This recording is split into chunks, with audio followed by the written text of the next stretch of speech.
Hello students, let's resume Haryana GK quick revision series. So nowadays we are doing 100 questions, 100 one-liner series.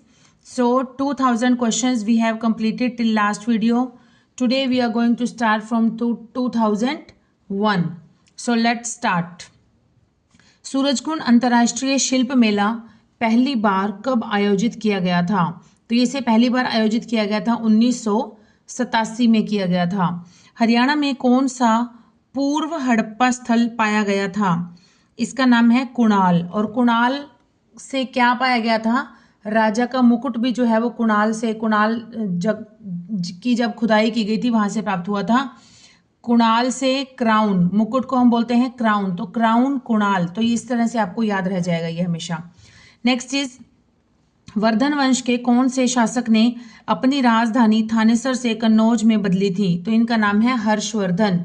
Harshvardhan जो थे ये वर्धन वंश के ऐसे शासक थे जिन्होंने, इनकी पहली राजधानी थी थानेसर जो कि कुरुक्षेत्र में पड़ती है, लेकिन इन्होंने जब कन्नौज को जीत लिया था तो इन्होंने अपनी राजधानी को थानेसर से कन्नौज स्थानांतरित कर दिया था।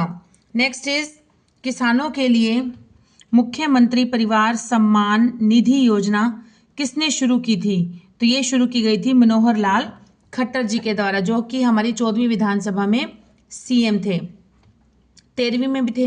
हरियाणा के कौन से विश्वविद्यालय को प्रतिष्ठित एग्रीकल्चरल एजुकेशन अवार्ड कृषि शिक्षा पुरस्कार प्राप्त हुआ है? तो कृषि शिक्षा पुरस्कार किसे मिलेगा? ऑब्वियस बात है कृषि विश्वविद्यालय को मिलेगा।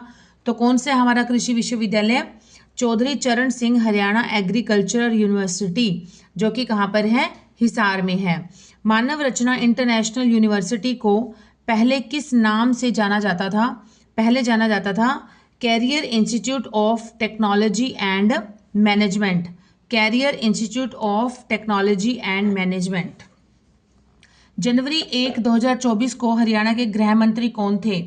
1 जनवरी 2024 को हरियाणा के गृह मंत्री थे श्री नायब सिंह सैनी जी। और 1 जनवरी 2024 को हरियाणा के राज्यपाल कौन थे? श्री बंडारू दत्तात्रेय, जो कि तेलंगाना हैदराबाद से बिलोंग करते हैं। हरियाणा के कौन से जिले में हिरन पार्क स्थित है? हिरन पार्क है हिसार में। रेवाड़ी जिले में कौन सा वन्य जीव अभयारण्य पाया जाता है? ये पाया जाता है नाहर वन्य जीव अभयारण्य, जो कि कहाँ पर है? रेवाड़ी जिले में। सूरसागर कौन से कवि की रचना है? सूरसागर है सूरदास जी की रचना है सूरसागर। और सूर सारावली ये भी उन्हीं की रचना है। और नेक्स्ट है हरियाणा में कौन सा पहला मासिक हिंदी समाचार पत्र प्रकाशित हुआ था? देखिए पहला और मासिक और हिंदी भाषा का, ठीक है। पहला मासिक हिंदी समाचार पत्र प्रकाशित हुआ तो कौन सा है? ये जैन प्रकाश। हरियाणा के हिसार जिले के केंद्र में कौन सा थर्मल पावर प्लांट स्थित है? तो यह है Rajiv Gandhi thermal power plant. Rajiv Gandhi thermal power plant. Next is Haryana के उत्तरी पूर्वी क्षेत्र में डैश प्रकार के वन पाए जाते हैं? किस प्रकार के वन पाए जाते हैं? ट्रॉपिकल ड्राई डेसिडुअस, या हिंदी में बोलते हैं उष्णकटिबंधीय सूखे पर्णपाती वन। भोर सैदान का प्रजनन केंद्र डैश की प्रजनन के लिए माना जाता है या जाना जाता है? तो भोर सैदान प्रजनन केंद्र है, जो कि कहाँ पर पड़ता है? कुरुक्षेत्र में पड़ता है। कुरुक्षेत्र से 5 किलोमीटर की दूरी पर है यह भोर सैदान प्रजनन केंद्र। और ये किसका है? ये मगरमच्छ का प्रजनन केंद्र है। मगरमच्छ का प्रजनन केंद्र है और ये एकमात्र प्रजनन केंद्र है मगरमच्छ का। हरियाणा के किस जिले में खेलो इंडिया महिला तीरंदाजी रैंकिंग प्रतियोगिता का आयोजन किया गया था? कहाँ पर किया गया था? सोनीपत में। हरियाणा में पानीपत को डैश के रूप में जाना जाता है? तो पानीपत को बुनकरों का शहर, या फिर इंग्लिश में इसे आता है वीवर्स सिटी के नाम से फेमस है पानीपत। बेगना नदी किस नदी की उपनदी है? तो बेगना है मार्कंडा नदी की उपनदी है। राजाराम शास्त्री ने किस भाषा में पहला उपन्यास लिखा था? राजाराम शास्त्री ने लिखा था किस भाषा में? तो यह है हरियाणवी भाषा में। और उसका नाम क्या है उपन्यास का? उपन्यास का नाम है झाड़ू फिरी। नेक्स्ट इज झज्जर के नवाब के रूप में किसे जाना जाता है? झज्जर के नवाब के रूप में जाना जाता है अब्दुल रहमान खान। अब्दुल रहमान खान को जाना जाता है झज्जर के नवाब के रूप में। नेक्स्ट, लोकप्रिय हरियाणा के ग्रैंड ओल्ड मैन के रूप में किसे जाना जाता था? हरियाणा के ग्रैंड ओल्ड मैन, हरियाणा के ग्रैंड ओल्ड मैन तो हरियाणा के हैं पंडित श्री राम शर्मा। पंडित श्री राम शर्मा है जिन्हें हरियाणा के ग्रैंड ओल्ड मैन, और अगर grand old man of India India के आते हैं तो किसे जाना जाता है? दादा भाई नौरोजी, दादा भाई नौरोजी को। नेक्स्ट इज डैश योजना राज्य में 1 लाख सौर प्रकाश उपकरणों की स्थापना के लिए हरियाणा में 27 अक्टूबर 2018 को लागू की गई थी। इस योजना का नाम क्या है? योजना का नाम है मनोहर ज्योति, मनोहर ज्योति योजना। नेक्स्ट, केंद्रीय मंत्रिमंडल ने 1299 करोड़ रुपए की लागत से हरियाणा में डैश नए एम्स की मंजूरी दी है। तो कहाँ पर दी है? हरियाणा में मनेठी में, मनेठी में बनेगा नया एम्स बनेगा हरियाणा में। नेक्स्ट इज हरियाणा में खेल के क्षेत्र में वर्ष 2019 के लिए पद्मश्री पुरस्कार किसे मिला था? तो पद्मश्री पुरस्कार 2019 का खेलों के लिए ये मिला था बजरंग पूनिया जी को, बजरंग पूनिया जी।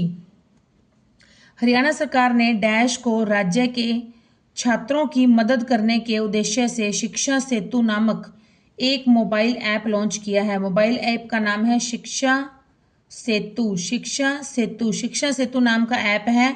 और कब लॉन्च हुआ था? ये लॉन्च हुआ था 19 दिसंबर 2018 को, 19 दिसंबर 2018 को लॉन्च किया गया था। हरियाणा में डैश गांव हर सुबह राष्ट्रगान गाने वाला पहला गांव बन गया था। कौन सा गांव है? भनकपुर, भनकपुर गांव है जहां पर कि हर दिन सुबह राष्ट्रगान गाया जाता है। और कहाँ पर पड़ता है यह गांव? ये गांव पड़ता है बल्लभगढ़ फरीदाबाद में। संत गरीबदास हरियाणा के किस जिले से संबंधित थे? तो संत गरीबदास का संबंध था हरियाणा के झज्जर जिले से। कौन से जिले से? झज्जर जिले से संबंध था संत गरीबदास जी का। नेक्स्ट इज उर्दू साहित्य दस्ताना मजदूर, दस्ताना मजदूर किसने लिखी है? तो दस्ताना मजदूर लिखी है भागीरथ लाल जख्मी, भागीरथ लाल जख्मी ने लिखी है दस्ताना मजदूर। कुरुक्षेत्र विश्वविद्यालय की पांडुलिपि संग्रहालय में नाथ समुदाय के कितने ग्रंथ मिले हैं? तो नाथ संप्रदाय के या नाथ समुदाय के ग्रंथ मिले हैं टोटल 5। और कहाँ से मिले हैं? पांडुलिपि संग्रहालय से। कहाँ पर है ये? कुरुक्षेत्र विश्वविद्यालय में है।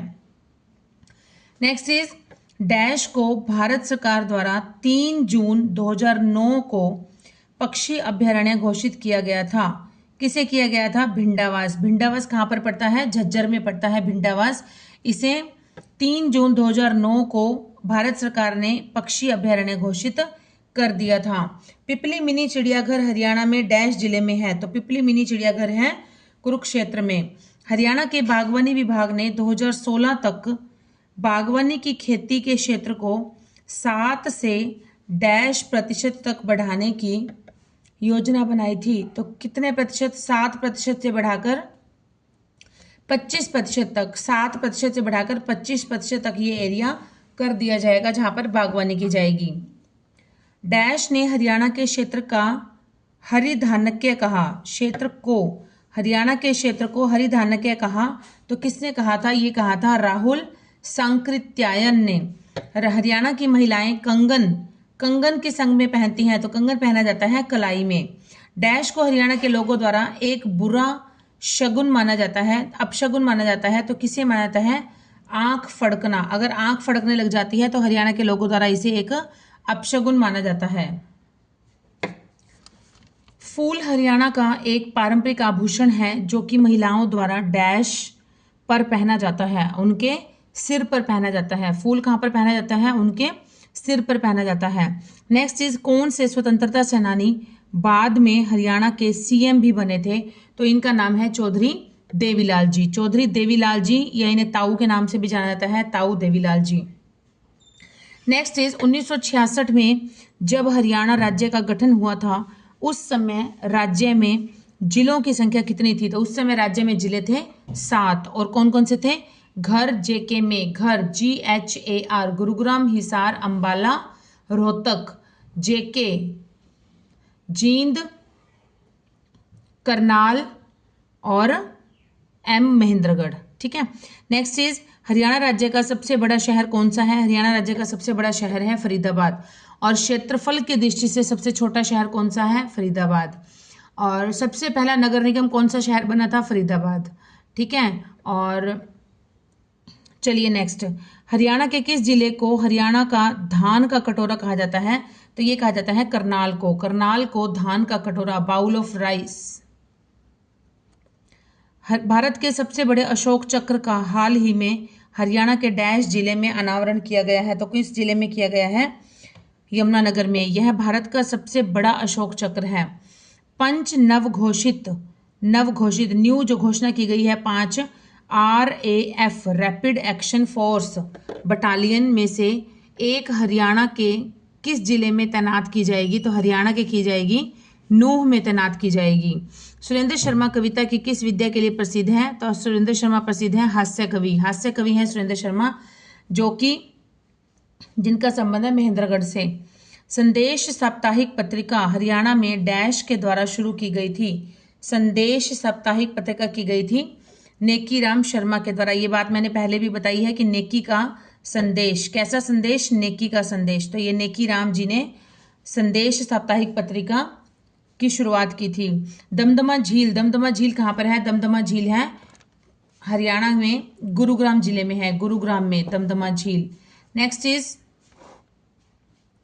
किसको हरियाणवी संगीत की रागिनी और विद्या के सूर्य कवि की उपाधि से नवाजा गया है? किसे जाना गया है?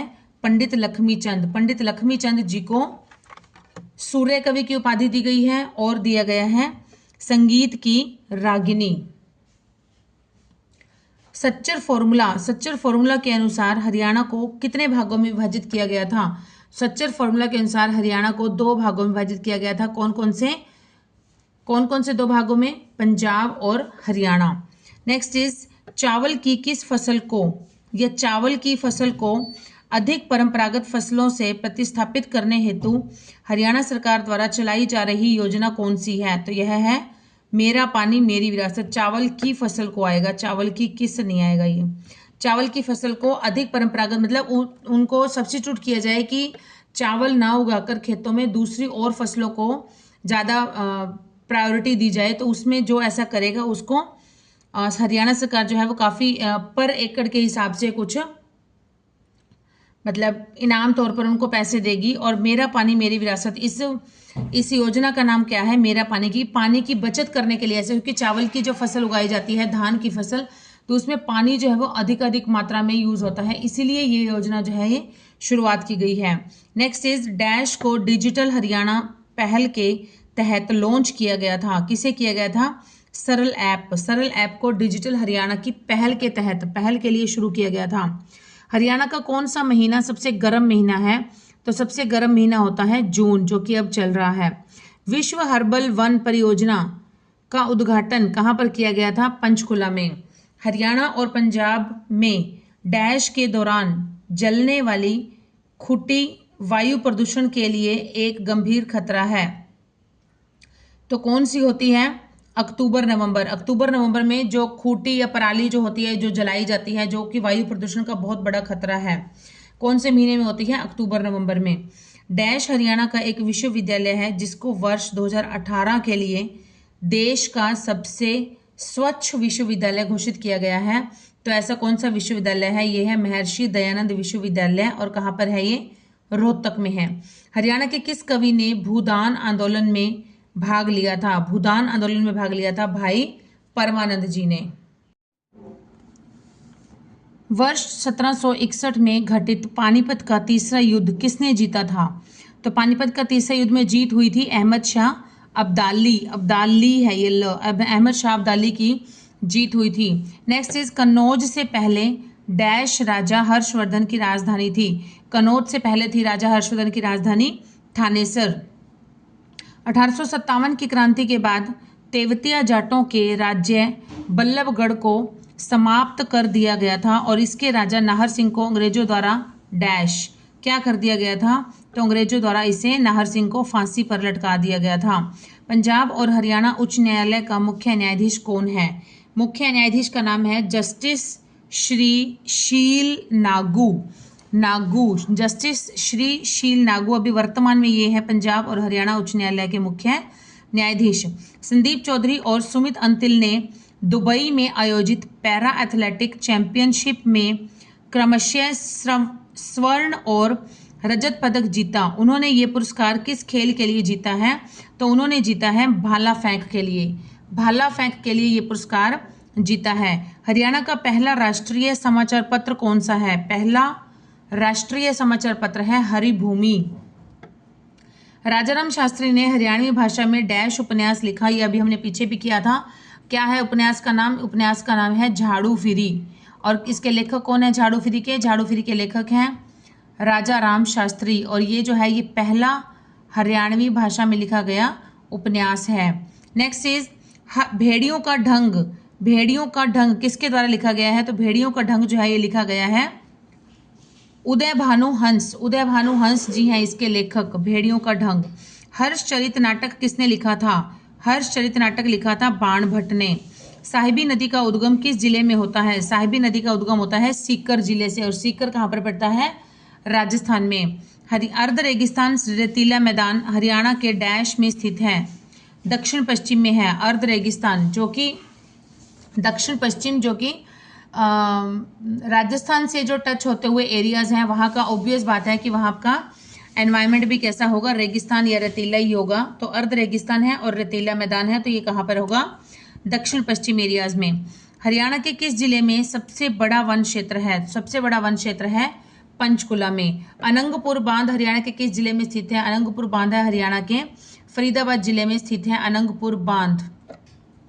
हरियाणा विधानसभा में वर्तमान डिप्टी स्पीकर कौन है? वर्तमान डिप्टी स्पीकर हैं श्री कृष्णलाल मिड्ढा। कृष्णलाल मिड्ढा जी हैं वर्तमान डिप्टी स्पीकर।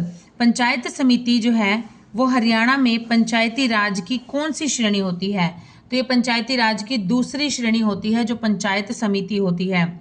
हरियाणा के किस जिले को अगस्त 2018 में खुले में शौच मुक्त ODF घोषित किया गया था? 2018 में किसे किया गया था? करनाल को किया गया था। हरियाणा में दो मुख्य प्रकार की फसलें हैं, कौन कौन सी? रबी और खरीफ। तो ये बताना है जो सरसों है वो रबी की फसल है या खरीफ की फसल है? सरसों जो फसल है वो है हमारी खरीफ की फसल है। बौद्ध धर्म सीखने के लिए 7वीं शताब्दी में हरियाणा में आए प्रसिद्ध यात्री हवेन सांग डैश से थे। कहाँ से थे? किस देश से? ये थे चीन से।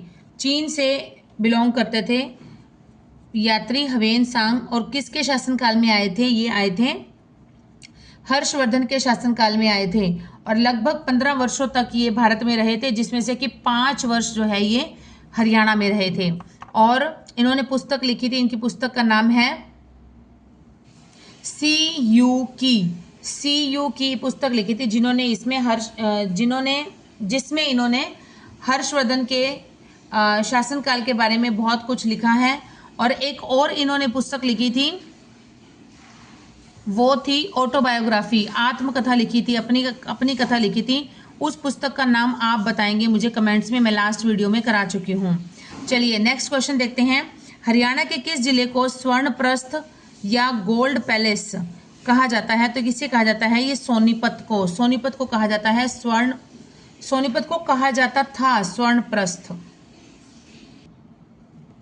जननायक जनता पार्टी के गठन से पहले दुष्यंत चौटाला किस पार्टी के सदस्य थे? तो इससे पहले दुष्यंत चौटाला जी थे इंडियन नेशनल लोकदल, एक ही पार्टी थी इनकी जो ओम प्रकाश चौटाला जी के समय से चली आ रही थी। और लेकिन इन्होंने अपनी अलग पार्टी बनाई थी जननायक जनता पार्टी 14वीं विधानसभा के समय। और उस समय फिर ये 10 सीटों पर चुनाव जीते थे और 10 सीटें इन्हें मिली थी। और फिर इसके बाद इन्हें उप मुख्यमंत्री बना दिया गया था हरियाणा का। भारतीय प्रबंधन संस्थान IIM हरियाणा के डैश जिले में स्थित है? तो कहाँ पर स्थित है IIM? 2010 में इसकी स्थापना हुई थी और है कहाँ पर? ये रोहतक में है। आयरिश सैनिक जिसने 18वीं सदी के अंतिम दशक में हरियाणा में समवय का राज्य स्थापित किया था, उसका नाम क्या है? उसका नाम है जॉर्ज थॉमस। अनुसंधान संस्थान CIRB जो कि हरियाणा के हिसार जिले में स्थित है, इसका पूरा नाम क्या है? तो CIRB का पूरा नाम है central institute for research on buffaloes. Central institute for research on buffaloes, CIRB। Next is गरीब पथ। गरीब पथ के प्रवर्तक संत कौन थे? गरीब पंथ के प्रवर्तक संत थे गरीबदास। हरियाणा के परमानंदी पंथ के संस्थापक कौन थे? तो ये परमानंद जी थे। गरीब पंथ के गरीबदास, परमानंदी पंथ के परमानंद जी। हरियाणा की नृत्य शैली जो कि युवा विवाहित महिलाओं के माथे पर पहने जाने वाले आभूषण का प्रतीक है, उसे डैश कहा जाता है? उसे कहा जाता है झूमर। सरस्वती घाटी के कुरुक्षेत्र में 10 राजाओं के बीच लड़ा गया जो महायुद्ध था, वो किससे पहले लड़ा गया था? तो किससे पहले लड़ा गया था? ये महाभारत से भी पहले युद्ध हुआ था, जो 10 राजाओं का युद्ध हुआ था। हरियाणा राज्य की राजधानी डैश राज्य में स्थित है? तो हरियाणा राज्य की राजधानी है चंडीगढ़, और चंडीगढ़ कहाँ पर स्थित है? पंजाब में स्थित है। भारत में हरियाणा को डैश के संदर्भ में 20वें स्थान पर रखा गया है। तो 20वें स्थान पर हरियाणा आता है किस पॉइंट ऑफ व्यू से?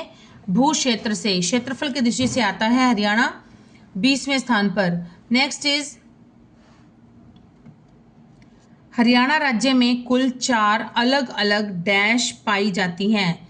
तो 4 अलग अलग क्या पाई जाती हैं? ये पाई जाती हैं 4 अलग अलग भौगोलिक विशेषताएं। हरियाणा में क्या है? अलग अलग भौगोलिक विशेषताएं हैं जो पाई जाती हैं 4 प्रकार की। नेक्स्ट इज हरियाणा की सबसे ऊंची पर्वत चोटी जो कि पंचकुला में स्थित है तथा वृहत हिमालय की शिवालिक पर्वत श्रृंखला का हिस्सा है। तो कौन सी है ये चोटी? ये है करोह चोटी। करोह चोटी कहाँ पर पड़ती है? मोरनी की पहाड़ियों में पड़ती है, और यह हरियाणा की सबसे ऊंची पर्वत चोटी है और पंचकुला जिले के अंदर आती है। दूसरा, ये वृहत हिमाचल की शिवालिक पर्वत श्रृंखला का भी हिस्सा है। दमदमा हरियाणा में किसका नाम है? दमदमा क्या है? हरियाणा की जो सबसे बड़ी झील है, लगभग 3000 एकड़ में फैली हुई है दमदमा झील। नेक्स्ट इज हरियाणा में कुल 6 डैश डिवीजन है। कौन से डिवीजन है? 6 प्रशासनिक डिवीजन या प्रशासनिक मंडल भी कहा जाता है इसे। हरियाणा का नूंह जिला डैश प्रशासनिक डिवीजन के अंदर आता है। तो कौन से मंडल के अंदर आता है नूंह जिला? ये आता है फरीदाबाद के अंदर आता है नूंह जिला। कुरुक्षेत्र के रूप में वर्णित किया गया है, किसमें किया गया है कुरुक्षेत्र का वर्णन? गीता में किया गया है। डैश जानवर को गुग्गा स्वामी त्योहार के उत्सव के अंश के रूप में पूजा जाता है। गुग्गा नवमी त्योहार पर किस जानवर की पूजा की जाती है? तो ये की जाती है सांप की, और गोगा पीर हैं उन्हें सांपों का देवता माना जाता है। इन्हें जहर पीर भी कहा जाता है, जहरवीर। हरियाणा का राज्य पुष्प क्या है? हरियाणा का राज्य पुष्प है कमल। लाला लाजपत राय को भारतीय स्वतंत्रता संग्राम में उनकी भूमिका के लिए क्या उपाधि दी गई थी? तो उन्हें उपाधि दी गई थी पंजाब केसरी। पंजाब केसरी की उपाधि दी गई थी लाला लाजपत राय जी को। सितंबर 2019 में हरियाणा के हिसार जिले में किस एयरलाइन ने अपनी सेवाएं शुरू की? तो सितंबर 2019 में की थी स्पाइस जेट ने की थी हिसार जिले में अपनी सेवाएं शुरू। एशियाई खेलों 2023 में व्यक्तिगत स्पर्धा में स्वर्ण पदक जीतने वाली पलक गुलिया किस जिले से है? स्वर्ण पदक जीतने वाली पलक गुलिया ये है झज्जर से है, और कौन सी गेम है इसकी? निशानेबाजी। नेक्स्ट इज चावल की फसल को अधिक परंपरागत फसलों से प्रतिस्थापित करने हेतु हरियाणा सरकार द्वारा चलाई जा रही योजना कौन सी है? ये क्वेश्चन पीछे भी रिपीट हुआ था इसी वीडियो में। तो इस योजना का नाम है मेरा पानी मेरी विरासत। किसको हरियाणवी संगीत के रागिनी और विद्या के सूर्य कवि की उपाधि से नवाजा गया है? तो किसे नवाजा गया है सूर्य कवि की उपाधि से? पंडित लक्ष्मी चंद जी को। हरियाणा कला परिषद मल्टी आर्ट कल्चरल सेंटर कहाँ पर स्थित है? कला परिषद मल्टी आर्ट कल्चरल सेंटर ये है कुरुक्षेत्र में स्थित है। हरियाणा की देवभूमि से डैश संस्कृति का जन्म हुआ है। तो कौन सी संस्कृति का जन्म हुआ है देवभूमि से। ये हुआ है विश्ववारा, वारा संस्कृति का जन्म हुआ है। नेकचंद सैनी डैश से जुड़े हैं, नेकचंद सैनी रॉक गार्डन से इनका संबंध है। रॉक गार्डन का जो आइडिया दिया था वो नेकचंद सैनी जी ने दिया था। क्षेत्रफल की दृष्टि से, this is the last question of today's video, क्षेत्रफल की दृष्टि से हरियाणा का सबसे बड़ा जिला कौन सा है? तो क्षेत्रफल की दृष्टि से सबसे बड़ा जिला है सिरसा, और सबसे छोटा जिला कौन सा है? सबसे छोटा जिला है फरीदाबाद। चलिए, आज के हमारे जो 100 क्वेश्चन है वो यहाँ तक कंप्लीट हो गए हैं, आप देख सकते हैं। जल्दी मिलेंगे न्यू फ्रेश 100 क्वेश्चंस के साथ न्यू वीडियो में। और फ्रेंड्स, आप बहुत अच्छे से सपोर्ट कर रहे हैं, प्लीज़ ऐसे ही सपोर्ट करते रहिए। अब तो एग्ज़ाम की डेट कभी भी आ सकती है, तो ज़्यादा से ज़्यादा अपने नियर्स एंड डियर्स, अपने फ्रेंड्स जो हैं सर्कल में, उन सबको ये वीडियो शेयर कीजिए प्लीज़। और एचटेट और सीईटी दोनों के लिए बहुत वैल्यूएबल रहने वाली है ये वीडियो। चलिए, यहीं पर स्टॉप करते हैं। Till then, keep studying, keep hard working and keep supporting my channel. Bye students.